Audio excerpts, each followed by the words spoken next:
안녕하세요. 정철이 산업기사 여러분, 두목넥 강영입니다. 이번 시간은 2020년도 3회 필기 기출문제 3과목 풀이를 진행을 할 텐데요. 여러분, 2020년도에는 1, 2회 통합되었고 3회 시험이 두 번째 시험이라는 거 알고 계시고요.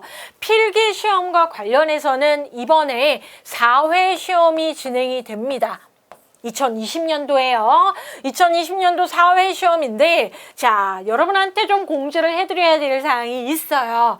자, 필기 같은 경우에는 원래 시험지를 여러분한테 제공을 하고 컴퓨터용 사인펜으로 풀이를 하시고 OMR 카드를 제출을 하죠. 그리고 나서 시험지를 가지고 나오죠. 자, 이 시험을 필기의 지필평가라고 합니다.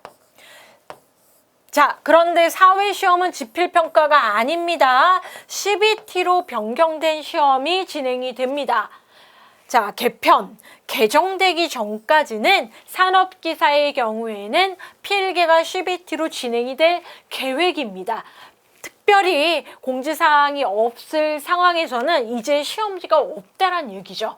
하지만 다행히 산업기사 여러분은 2020년 그리고 내년까지도 기존 기출 문제를 필기던 실기던 꼼꼼히 열심히 공부를 해 가시면 합격하는데 별 문제가 없다라는 거 꼭 알고 계셨으면 좋겠고요. 자, 시험 보러 가시기 전에 시험의 방법이 CBT니까 CBT로 답안을 체크하고 전송하는 연습을 꼭 하고 가셨으면 좋겠습니다. 3과목 고득점 과목이죠. 시스템 분석 설계인데 기출문제 꼼꼼히 보시고, 기출문제는 거꾸로 보는 겁니다. 최근 문제 보시고 과년도 2년에서 3년치만 보시면 고득점, 만점까지 맞을 수 있는 과목이 시스템 분석 설계 과목입니다. 자, 이번 회차도 20문제 중에서 19문제는 기존 기출 범위에서 나왔고요. 한 문제 정도가 좀 표현이 다르게 출제가 된 부분이 있었고, 자, 앞으로 올해 내년까지 시스템 개요에서부터 코드와 입출력, 파일 설계, 프로세스 프로그램과 쭉 보시면 객체장 분석 설계까지 시험 범위 변동 없습니다. 자, 그러면 41번부터 20문제 풀이 본격적으로 진행을 한번 해보도록 하겠습니다. 문제의 난이도 높지 않기 때문에 3과목 꼭 만점 맞도록 기분 좋게 공부를 하시고, 시험장에서도 채점할 때도 3과목이 내가 합격하는데 정말 도움이 되겠구나 라고 공부를 하시면, 좀 답답하고 힘든 기간이긴 하지만 올해 잘 마무리하셔서 합격하실 수 있을 것 같습니다. 다음과 같은 오류 발생 형태의 종류를 살펴봐라 라고 나와 있는데, 시험장에서 산업기사 여러분들 이렇게 영어 지문 보기가 나와도 당황하지 마시고 그래도 좀 익숙하게 꼼꼼히 영어 표현에 힌트를 얻으셨으면 좋겠어요. 1, 2, 3, 4, 5가 있었는데, 자, 결과가 어떻게 됐어요? 진행하는 과정에 코드가 1, 2가 빠지고 3, 4, 5 그냥 보셔도 5자리가 4자리로 자릿수의 변동이 있었다. 오류가 발생했네 라고 보시면 될 것 같습니다. 자, 보기에 에러 나와 있는데, 개수 5개에서 4개다 라는 자릿수의 변동과 관련된 부분은 실제적으로 이쪽 3번과 4번 부분이에요. 자, 추가에 의해서 에러가 나는 경우가 있고요. 지금처럼 삭제, 제거, 그죠? 해서 에러가 난 부분, 해서 삽입과 삭제 상황에서 에러 나는 부분에, 자, 얘는 추가가 되겠죠. 5자리가 6자리, 7자리 됐으면 에디션이고요. 자, 이렇게 5자리가 4자리로 변경하면 미싱 에러 또는 오미션 에러라고 얘기를 합니다. 자, 그럼 1번과 2번 시험 문제 자주 나와요. 지난 회차에도 한 문제 나왔어요. 자, 트랜스 영어 공부를 너무 스트레스 받으시면서 하지 마시고 그래도 익숙한 용어는 잘 구분 정도만 하시면 될 것 같습니다. 변화하고 변화하는데 스크립션, 표현을 3이었던 걸 2로 잘못 표현을 했다거나 트랜스포지션은 위치를 변경을 했다거나 해서 1번, 2번도 출제가 많이 되는 부분이었고 41번은 4번으로 미싱 에러라고도 합니다. 자릿수 변동이 하나 줄어서 삭제 에러, 삭제 오류 상황으로 알고 계시면 좋을 것 같습니다. 자, 42번은 좀 기출문제이기 때문에 제가 기출 표시를 했는데요. 자, 기출 유무보다도 처음 우리가 최신 기출을 보니까 이 문제를 잘 꼼꼼히 보시면 좋을 것 같습니다. 시스템 오류 검사 기법. 자, 시스템에서 오류 검사 기법이 있어요. 체킹 기법이죠. 체크, 체크, 체크. 자, 그럼 보내고 받았습니다. 자, 송신하고 수신해서 받았는데, 자, 내가 잘 받았는지 수신한 데이터가 있을 텐데, 이 데이터를 다시 송신 측으로 되돌려요. 얘를 되돌려서 내가 되돌린 자료, 내가 받은 게 원래 보낸 자료와 일치하니, 그죠? 비교해서 오류 여부를 검사하는 방법은 뭐예요?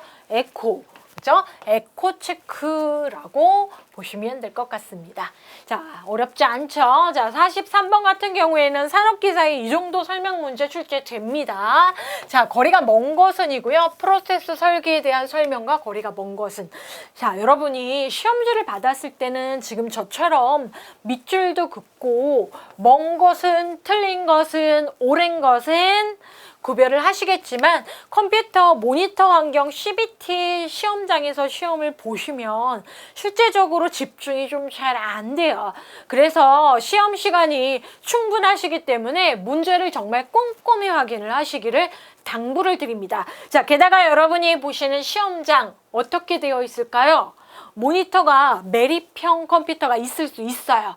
그래서 안에 유리막 하단에 있는 모니터를 보시고 평가를 하면 너무 집중이 안 되는 상황, 모니터의 크기가 작거든요. 그죠? 자, 그런 상황에 시험장을 여러분이 고려하셔서 시험 문제는 꼼꼼히 보시는 겁니다. 실수를 하면 안타깝잖아요. 게다가 이렇게 상과목처럼 고득점 과목은 여러분이 좀 어려워하는 과목에 점수를 보태줘야 되기 때문에 실수하지 마세요. 그죠? 예, 뭐 별 대단한 일이 아닐 수도 있는데 100문제 풀이하는 집중 시간이 그렇게 짧지만은 않기 때문에 여러분 먼 것은 아닌 것은 집중하시길 권해드려요. 당부드려요. 자, 프로세스 설계입니다.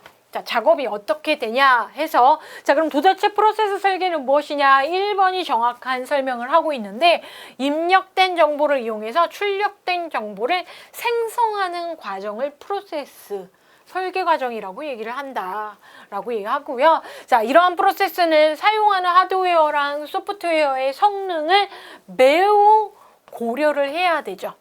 성능을 염두에 두고 고려하여 설계한다. 자, 3번 프로세스 흐름도를 작성한 후 자, 이렇게 프로세스가 진행이 되는구나 라는 흐름도를 작성한 후 그 내용에 따라 각각 프로세스 논리를 설계를 하고 시스템 성능을 고려한 효율적인 처리 과정을 표현하도록 프로세스 설계 진행합니다. 자, 44번과 같은 경우에는 이번 회차에 자료사전 문제가 2문제 출제가 됐습니다. 자료사전이라고 하는 DD, 데이터 딕셔너리에서는 사용되는 기호가 있는데요. 그 자료 항목이 있을 때, 자, 항목에 대해서 생략이 될 수 있도록 나타나는 기호는 뭡니까? 소괄호. 자, 그러면 이런 항목에 대해서 이 항목은, 그러니까 어떤 내용은 이런 항목으로 정의된다라고 했을 때 는 기호 쓰고요. 연결돼서 전후 관계를 표현하는 add 처리를 하는 플러스 기호를 쓰기도 하고요. 자, 얘는 전후 관계가 표시가 정해져 있어요. 자, 중요한 건 여러분이 가장 많이 헷갈리시는 게 괄호, 소괄호, 중괄호, 대괄호. 그죠? 자, 소괄호는 생략이에요. 여기서 생략해서 소괄호죠. 자, 영어로 보시면 옵셔널이라고 그러기 때문에 자, 추가되는 자료라고 여러분 알고 계셔도 좋겠습니다. 여기에 나와 있는 선택은 오어철인데 이 내부의 자료 항목이 여러 개가 있을 때 그거 중에 하나, 그거 중에 하나입니다. 자, 그리고 관련된 자료 항목의 반복을 외부에 숫자를 이렇게 적어서 몇 회 반복을 하느냐 표현을 자료사전에 정해진 기호로 알고 계시고요. 자료에 설명하는 코멘트 부분이 저렇게 에스테릭 두 개로 표현을 하는 표기법 기호는 뭐 시험에 항상 나오니까 꼭 알고 계셔야 될 것 같습니다. 자, IPT와 관련된 기법 설명 거리가 이것도 뭐예요? 먼 것은. 자, IPT 하면 자, 프로그램 테크닉, 프로그램 기법이에요. 여기서 얘기하는 것처럼 좀 더 향상된 기법. 자, 프로그램이 좀 더 향상된 기법으로 얘기를 한 거에 프로그램 생산성 향상을 위해 이용되는 기법을 총칭한다. 이거저거 다 여러 가지 기법을 다 모두 다 아우르고 있는 게 IPT라고 알고 계시면 되고요. 자, 그때 도구를 쓰는데 이번 회차는 하이포가 한 문제 별도로 출제는 되지 않았지만 이렇게 하이포 기법이 있고요. NS 차트와 같은 도구를 활용을 해서 IPT 방법을 진행을 하고요. 자, 프로그램의 품질 향상을 위한 향상된 기법이기 때문에 유지보수에도 용이할 수 있도록 반영을 하고요. 3번이 답인데 프로그래밍에 고투문을 이용을 하는 걸 막겠다라는 거죠. 자, IPT 하면 대표적으로 구조적 프로그래밍 진행을 하게 됩니다. 구조적 프로그래밍 기법 중에 구조적 프로그래밍 기법이 있어요. 자, 프로그램을 구조적으로 순차 처리, 선택 처리, 반복 처리라는 제어 구조를 구별을 하는데, 자, 고투 같은 경우에는 무조건 분기, 강제 분기에 해당하기 때문에 이러한 제어 상황을 방해하기 때문에 3번은 틀린 설명이라는 거죠. 고투문이 없도록 구조적 프로그래밍 기법을 도입하는 게 IPT 기법이라고 여러분 알고 계시면 됐습니다.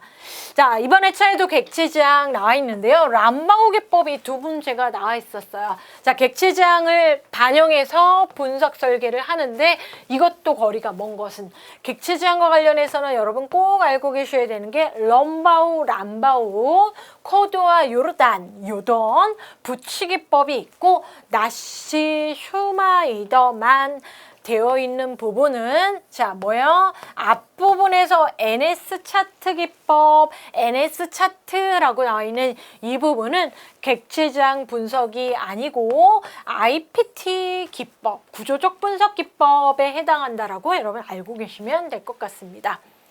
자, 소프트웨어 개발 단계가 있는데 그 중에 요구 분석하는 첫 단계죠. 자, 첫 단계에 대한 설명 중 옳지 않은 것은 자, 첫 단계에 요구 분석을 하기 위해서 자료도 수집해야 되고 어떤 요구 사항이 있는지도 따지고 문서화하고 검증 절차를 거친다라고 해서 자, 해당 문제에 좀 설명이 우리 산업기사 수준에서 많지만 보시고요. 소프트웨어 기능 성능 제약 조건 등에 대해서 기술하고 검토한다. 가 요구 조건 분석에서 일어나고요. 자, 기능적 요구사항도 있고 비기능적 요구사항도 있고 사용자 요구사항과 시스템 요구사항으로 요구사항의 종류를 구체적으로 분류를 할 수 있고요. 자, 4번이 답인데요. 얘는 왜 틀렸을까? 자, 요구사항을 분석을 하고 나서 명세서라는 문서와 결과가 나오는데 정확성을 검증하기 위해서 화이트 박스 테스트를 수행을 한다. 자, 요구사항 분석 이후를 얘기를 하는데 이 요구사항이 잘 개발을 해서 반영이 됐는지 마지막 검증 단계가 있는데 그때는 요구사항 바탕으로 검증을 할 때는 사용자 중심 검증을 할 때는 블랙박스 테스팅을 한다라고 알고 계시면 됩니다. 자, 기능 테스트라고 알고 계시면 됩니다. 어떤 요구사항이 반영된 기능 테스트. 자, 앞부분 설명의 뒷부분에 화이트가 아니고 블랙박스다 라고 해서 4번 답이에요. 자, 객체지향 쪽 문제 계속 나옵니다. 아닌 것은 객체지향 프로그래밍 언어 종류인데요. 자, 여러분이 자바라고 가장 먼저 떠올리시겠지만 보기는 C++, 스모크토크, A다 나와 있고요. 코볼이라고 있는데 얘는 객체지향이 아니고 절차지향. 언어라고 알고 계시면 됩니다. 코볼, C 언어, 베이직 뭐 이런 언어들이라고 여러분 알고 계세요. 자, 49번 코드 설계와 관련해서 유의해야 할 점이 아닌 것은 이라고 나와 있는데, 자, 코드는 사람이 이용해 우선하여 취급하고 쉽고 컴퓨터 처리에 적합해야만 한다. 자, 사람 입장도 고려를 하는데 실제 코드로 표현하는 이유는 컴퓨터에게 처리를 시키려고이기 때문에 자, 사람이 이용해 우선하여 취급이 쉽고 사람도 취급이 쉽게 코드 설계가 이루어져야 되고요. 정확하게는 컴퓨터 처리에 적합하도록 수치화해서 정의 내려야 된다. 이고요. 코드 부여의 대상이 증감 대비한 확장성이 있어야 된다. 자, 코드를 정해놓고 자, 관련된 내가 처리해야 할 자료들의 확장이 있으면 이 코드에도 반영이 유연해야 된다라는 얘기고, 자료 대상과 1대1로 대응되도록 고유성이라는 걸 있어야 되네요. 내가 처리해야 할 대상이 코드로 매치가 잘 되어야 된다. 자, 그럼 컴퓨터한테 일을 시킬 때 정해진 디지트 정보를 가지고 반영을 시켜야 되기 때문에 가능한 한 많은이 아니죠. 가능한 한 적은 정해진 고정된 자릿수로 많은 항목을 표현하는 게 바람직하다라는 겁니다. 자, 해서 49번 4번 같이 읽어봤습니다. 자, 50번 문제에 럼바우라고 표현을 했죠. 객체지향 기법 맞죠. 앞에서 3가지 객체지향 분석 기법 살펴봤죠.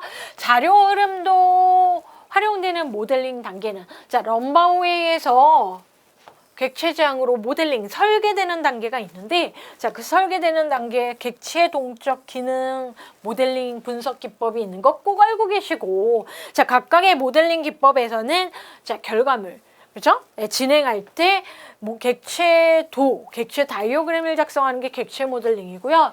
자, 동적 객체들의 제어 흐름이나 상호 반응, 연산 순서 같은 걸 반영할 수 있는 상태도 작성이 이루어지고요. 또는 결과물로 나오죠. 자, 기능에서는 자료 흐름도를 작성해서 이 기능에 대한 내용을 상세 기술할 수 있는 상황이 있는데, 여기에 자료 흐름도는 기능 모델링. 자, 이 문제 기출 꾸준히 되고 있습니다. 1년에 한 번 이상 항상 럼바우 기법 중에 답 자체가 기능 모델링인 게 많이 나오고 있습니다. 자, 이번에 차이도 나왔네요. 51번 볼게요. 자, 51번과 관련해서는 20문제 중에 한 문제는 뭐요? 표준 처리 패턴 유형이 매번 나와요. 제가 지금 얘기 분명히 드리고 있죠. 20문제 중에 한 문제는 반드시 우리 산업기사의 상과목에서는 표준 처리 패턴 유형이 나옵니다. 이번에는 조합이 나왔어요. 지난 회차에도 표준 처리 패턴 유형이 나왔고, 좀 특이한 건 이번 회차는 표준 처리 패턴 유형이 2문제 나왔습니다. 자, 조합 한번 볼게요. 자, 제가 빨간색으로 표현을 했는데 문제를 꼼꼼히 읽어보시다 보면 오히려 헷갈릴 수 있어요. 2개 이상의 파일에서, 여러 파일에서 조건에 맞는 것을 골라 새로운 레코드로 파일을 만드는 방법은 했을 때, 여러분 시험장에서 키워드를 이걸로 자꾸 보기 시작하면 답이 추출이라고 생각을 하세요. 이건 지난 회차. 자, 마저 읽습니다. 조건에 맞는 걸 골랐어요. 그런데 새로운 레코드 파일을 다시 여러 개 파일마다 조건 맞는 거 나온 걸 조합을 시킨다라고 해서, 자, 조합에 대한 설명 4번이 답입니다. 자, 밑에 추출과 관련된 거 한번 볼게요. 영어로도 꼭 알고 계시고 extract 하면 파일 내의 특정 조건에 부합하는 데이터를 골라서 처리하는 것이다. 자, 다르죠. 그죠? 여러 개에서 조건 맞는 거 골라서 합친다라는 뜻이에요. 조합한다. 그래서 너무 급하게 풀지 마시라는 거예요. 자, 52번 볼게요. 자, DFD 자료 흐름도 옳지 않은 것은 자료 흐름도 자체도 도구예요. 문서화 도구예요. 어디서? 구조적 분석할 때 문서화 도구로 사용이 되고요. 자, 다이어그램이니까 도형 중심으로 표현된 거 맞고요. 자, 구조적 있으면 상향이 아니고 하향으로 보시는 겁니다. 그죠? 구조적이면 윗단에서 아랫단 방향으로 더 쪼개고 분할해서 표현하는 하향 방식이다라고 알고 계시면 되고, 자, 자료 흐름, 데이터 플로어, 자료 흐름 중심이다.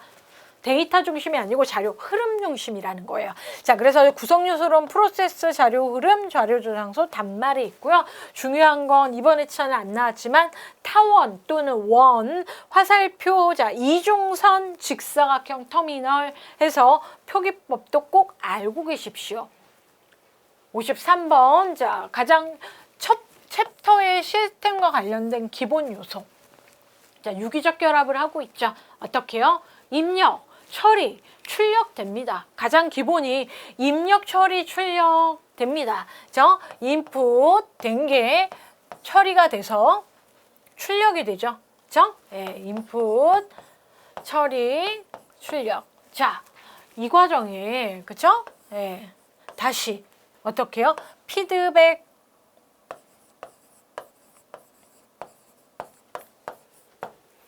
일어나고요. 자, 이런 모든 기본 요소를 어떻게 해요? 제어하는 거죠. 자, 보시면 알겠지만 명세라는 건 없죠. 입력, 처리, 출력, 제어 살피시고 기본 요소였습니다. 자, 이번 문제. 이 문제 엄청 헷갈려 하시는 분들이 있는데 다행히 보기사항이 명확해서 헷갈리지 않고 잘 풀으셨을 것 같아요. 코드 부여 방법의 종류는, 자, 봐요. 코드가 있고 코드에 의미가 있는데 여러분 의미 보시면 40인치 텔레비전. 자, 그래서 40이라는 숫자와 제품 자체가 TV. 자, 순서가 좀 바뀔 수는 있는데 TV에 42 하면 TV는 브라운관의 크기, 그죠? 예, 인치, 주요 숫자 표현을 했네요. 그죠? 여기도 마찬가지로 형광등인데, 그죠? 예, 30W, 22V의 흰색 형광등이다.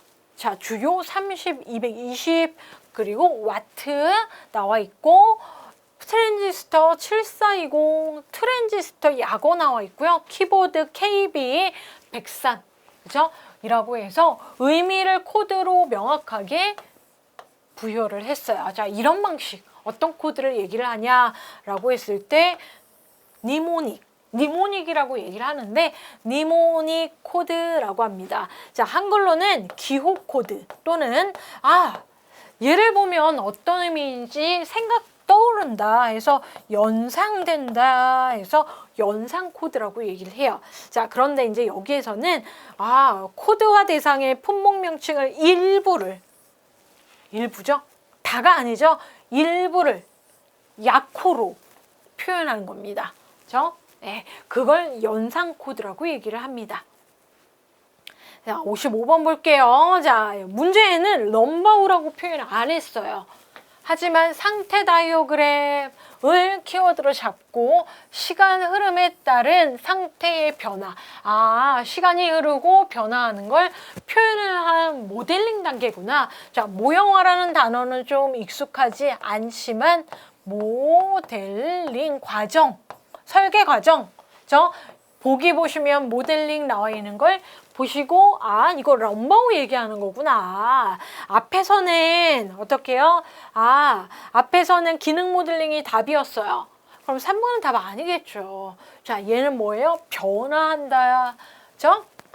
키워드 잡으시고 상태와 관련해서 자, 동적 모형화, 동적 모델링의 상태도 쓰이는 거에 대해서 키워드로 공부를 하셨으면 굳이 고민하지 않으셔도 55번 잘 풀으셨을 것 같습니다.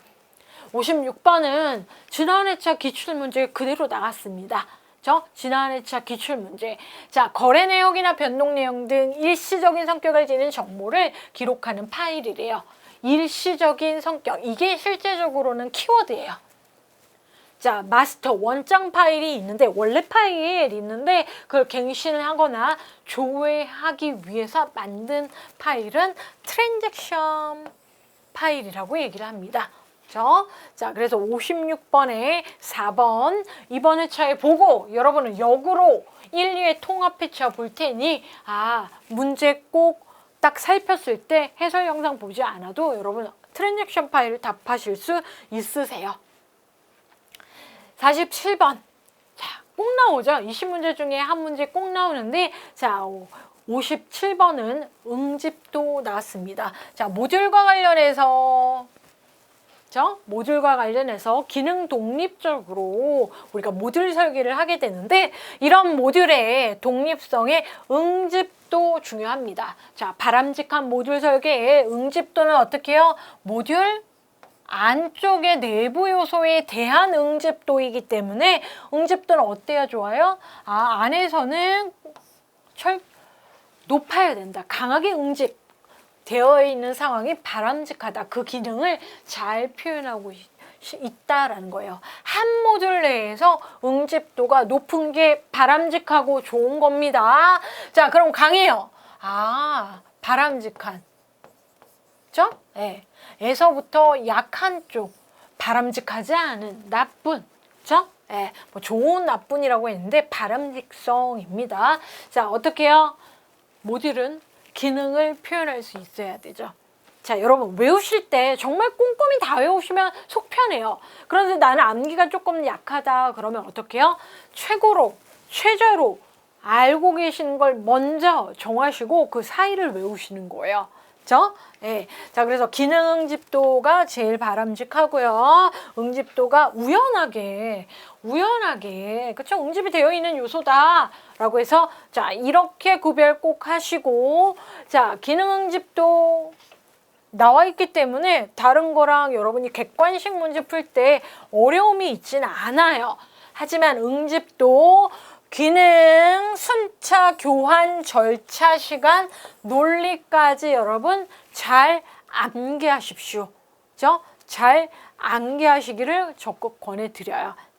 자, 이게 갑자기 통신적 응집도 이렇게 나와 있는데 이 통신적이라는 표현은 이번 회차에 좀 특이하게 나와 있는 거고요. 대부분 교환적이라고 얘기를 합니다. 여러분 객관식 문제 푸시잖아요. 자, 유사 단어. 바람직한. 왜냐면 출제위원이 올해 바뀌었기 때문에 표현을 이렇게 한 거예요. 참조 문서에서. 자, 그런데 기존 정보 처리에서는 기능 순차, 교환, 절차, 시간, 논리, 우연이라고 대부분 기출문제 나와 있고 여러분이 보시는 시험에서도 그렇게 표현을 할 것이니 교환이 통신적 응집도라고 표현한 거에 너무 민감하게 생각하지 마십시오. 58번 볼게요. 자, 시스템 기본 문제 나와 있고요. 자, 시스템 유기적으로 결합되어 있는 거 알고 있는데 그렇기 때문에 특징성을 가지고 있어요. 우리 시험 1년에 시험 3번 보면 한 번 정도는 나와요. 목적성, 자동성, 제어성, 종합성 나오고 있습니다. 자, 이번 회차에도 나왔네요. 자, 설명 무엇에 대한 것인가 시스템에 오류 없이. 자, 그 기능을 발휘하기 위해서 정해진 규정이 있고 한계가 있습니다. 자, 이탈되는 사태 관찰하고 제어하고 현상 발생 사전에 감지하고 계속 살펴보고 있는 거예요. 자, 혹시 틀리면 어떻게 해요? 바르게 수정까지 한다라는 겁니다. 컨트롤, 제어한다라는 거죠. 제어성 문제 설명이 가장 많이 나옵니다. 자, 여러분 목적성 보시고요. 목적성 뭐요? 자, 시스템이 최종 목표에 도달하고자 하는 특성을 얘기하고 자동은 스스로 대처할 수 있는 스스로 키워드 가지고 계시고 제어성, 목적성과 구별을 잘 하시는데 정해진 목표를 달성하기 위해 오류 발생하지 않도록 사태를 감시하는 거. 예.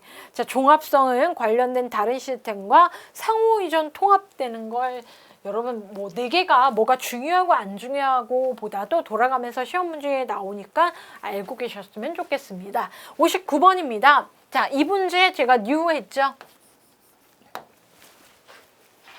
자, 테스트 단계 관련해서 자, 시험 문제의 베타 테스터는 출제가 원래 됐어요. 자, 베타 테스터. 그런데 표현을 베타 테스트를 포함하고 있는 테스트 단계는 해가지고 표현을 하고 있네요. 자, 테스트 단계가 있어요. 테스트 자체도 계획을 하고 테스트 자체도 개발 단계에 대응하는 테스트 단계가 있는데 시스템을 당장 사용할 수 있도록 준비되어 있는지를 확인하기 위한 단계래요. 시스템 키워드고요.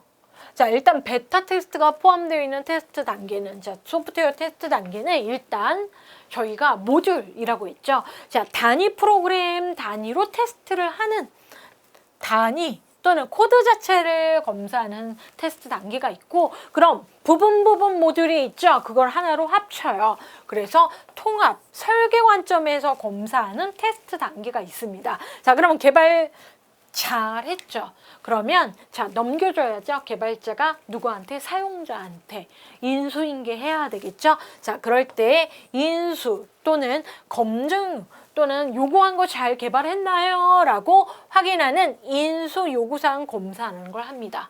자, 그럴 때 이 인수 검사가 알파와 베타 테스트로 이루어진다라는 거예요. 누가? 개발자가 지켜보는데 개발하는 환경에서 또는 사용자 환경에서 해서 어디에서 시스템을 당장 사용할 수 있는지 확인하는 걸 인수 테스트에서 하고요. 자, 마지막에 시스템은 정말 운용하는 환경에서 잘 적응하는지. 자, 헷갈리실 수 있는 거 이걸 시스템으로 잡으면 답 3번으로 많이 해서 오답이 나왔는데요. 키워드는 베타 테스트. 그렇죠? 얘를 보시고 자, 인수 테스트 단계다라고 여러분 알고 계시면 되겠습니다. 자, 그래서 새로운 문제. 자, 이게 NCS 개정되기 바로 직전에 약간 분위기 잡는 문제예요, 여러분. 자, 아무튼 저희 문제은행에 새로 들어온 문제이기 때문에 올해 내년 시험 보시는 분들은 이런 표현에 너무 낯설어하지 않으시면 될 것 같습니다. 마지막 문제입니다. 자료사전 문제 2문제 출제가 됐다 그랬죠? 주석 어렵지 않죠? 2번. 자, 중괄호는 반복이고 느는 정의이고 플러스는 연결, 결합이고 선후관계 표현 가능하다라고 얘기를 드렸죠. 자, 특별히 난이도가 있거나 깊이가 있는 과목이라기보다는 여러분이 그래도 명확하게 용어 정의하는 걸로 시험 대비를 할 수 있습니다. 자, 시스템 분석 설계는 실제 IT 프로그램 개발하는 단계에서는 매우 중요한 과목이긴 한데 저희 산업기사의 3과목 문제 수준은 항상 어렵지 않으니까 여러분 꼭 만점 맞고 3과목 20문제 다 맞고 합격하시기를 응원드릴게요. 오늘도 강의 들어주셔서 정말 감사합니다.